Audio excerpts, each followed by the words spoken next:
about this. Well, I know we've been talking about this topic for weeks now, but we have learned that a federal judge is now temporarily forcing the Trump administration to provide asylum to migrants. So I guess the big question is, what does this mean for the migrant caravan now? Sure. So to be clear, what the court ruling does is it mandates that anyone who enters the United States, whether they enter through a lawful port of entry or just cross the border, they're able to file an asylum case. So they're able to have the opportunity to seek asylum.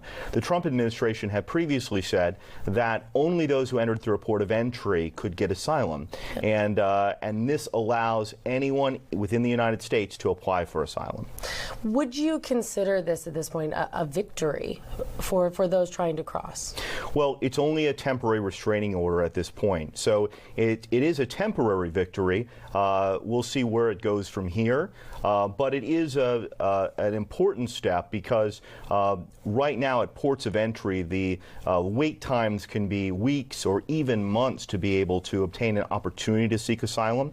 And not only that, but a lot of these individuals are fleeing violence or persecution from their homes, and they don't really have the information about where they're required or supposed to enter. So for those individuals who are fleeing significant problems, it's important for them, from their standpoint, to have an opportunity to at least present their case to the United States to see if they can be protected. Because that's an important point. I mean, that word asylum right there, they're not just trying to come for a vacation, not just rushing. They're terrible governments and things that they're fleeing from, correct? That's exactly right. And so the question is, do they have a case that merits protection under U.S. law? Right. And all they're getting with this victory yesterday in federal court is the opportunity to at least be heard and to have someone listen to their case, understanding that the vast majority of these cases, upwards of 80%, are actually denied at the end of the day.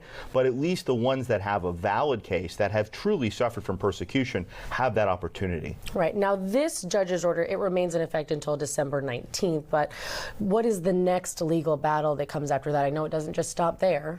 Sure. So the ACLU is one of the main parties that brought the suit, and so they are claiming that the temporary restraining order should now be made permanent. Also, the Trump administration will likely go ahead and appeal this decision from the court, and it will work its way up eventually to the Supreme Court, who will likely make a final determination here. Now, we know that the Trump administration has stood firm in, saying time and time again they don't want anyone to be crossing anyone in these caravans. But what do you believe should be done when it comes to migrants approaching the U.S. border here?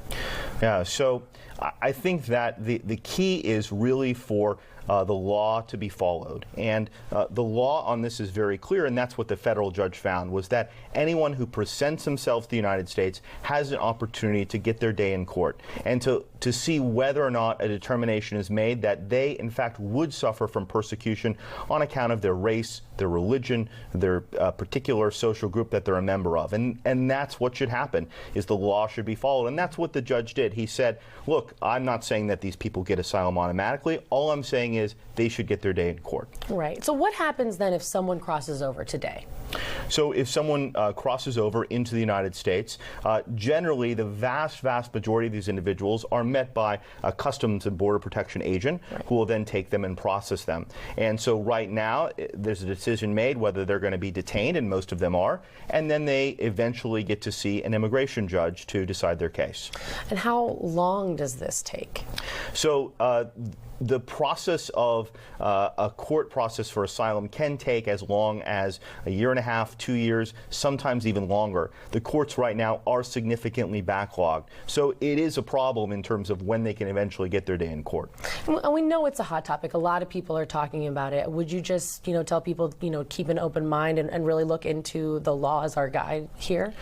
Absolutely. I think the key is to understand what is actually happening, because it's not that all of these individuals get asylum, not at all. It's just that everyone should at least have the opportunity to be heard in front of a judge. Right, absolutely. Well, thank you so much, Rusten. We really appreciate you talking about this topic. We know a lot of people are curious about it and want to know more. So again, thank you so much for going in depth with us. Thank you. Ivanka Trump is facing